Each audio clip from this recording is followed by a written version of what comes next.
Welcome. I'm making myself make this video because it's personal.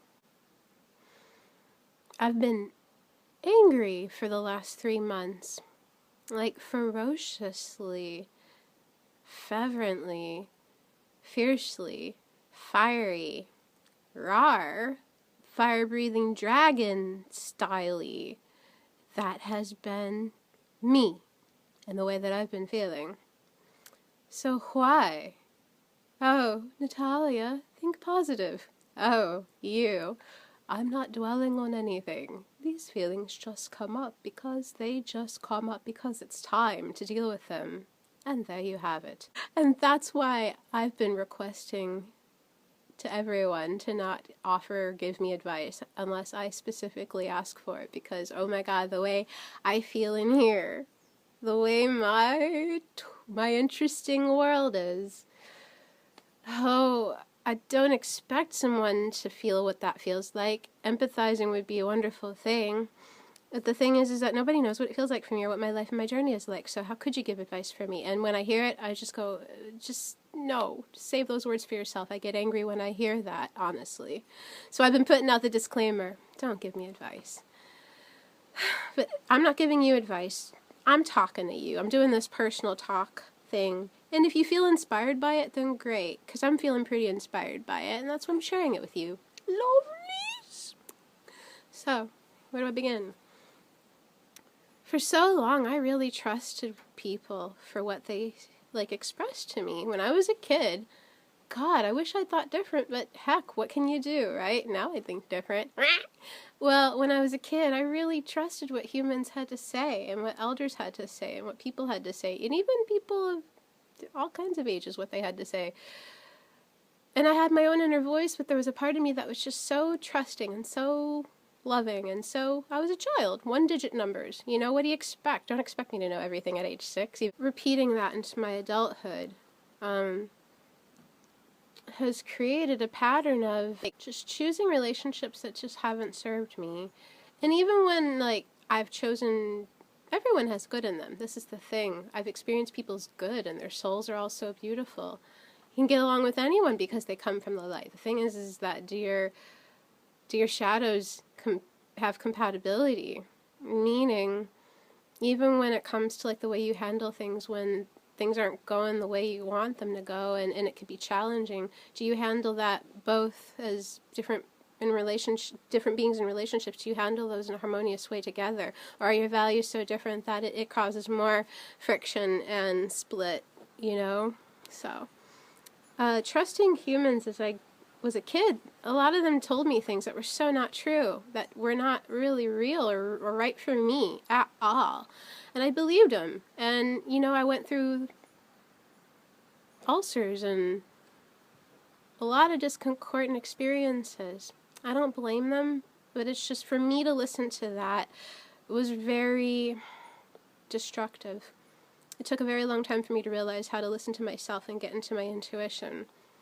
So, repeating that into adulthood, I created a lot of experiences and a lot of ill relationships that just were not healthy. And with that, there's a collection of experiences that were either resolved or unresolved, but were just plain old discordant.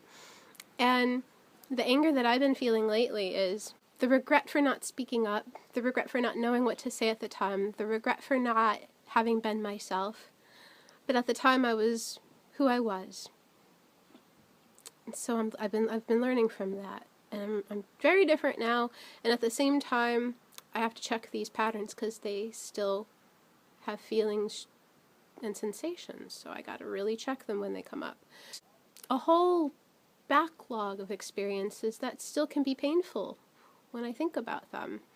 So it's been taking some mending and some healing and some loving myself through this process to get me through it. The anger has just been, oh my god, how could people have been so mean? Oh my god, how could people have treated me like that? Oh my god, how could I have let that happen to me? Oh my god, that really hurt. Oh my god, how could a person say that? You know, I've made mistakes too. I haven't always said the most kindest things, But some of these things there's definitely ranges of intensity. And certain things were just, wow, high off the Richter scale of intensity and disrespectful. And I stayed there, and I stood with it, and I tried to love them for the good in them, and it got really awful and worse, and, you know, I had to let go of a lot of people, a lot of relationships. Boy, have things changed. And so the anger has been, roar, roar. I let that happen to me. Roar, roar. I can't believe that person would say that or think that. I also have learned to understand and understand that they don't understand or understand. So I understand so much more now through years of experiencing a lot of this and really just doing my best to make amends with it all and heal and be able to live a life without like feeling so much pain. Just being able to do my best with this. And then there's those feelings like, oh, I wished I would have said this. I wished I would have done that. I didn't know what to do at those times in my life. My God, I was just a kid. And then even repeating it into adulthood, it's like, you know, that's what I knew. And when it got so painful, I had to make some changes. And so a lot of those changes have been made, and things are still changing, and there's always maintenance.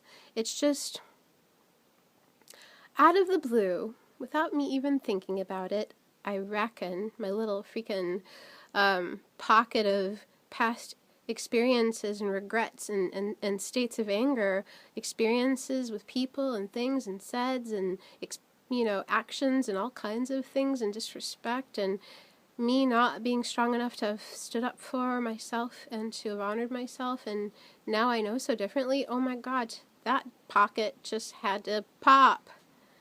And it's been anger all over the place for the last 3 months, and even now. And I just wanted to share that with you. And I feel good expressing my anger.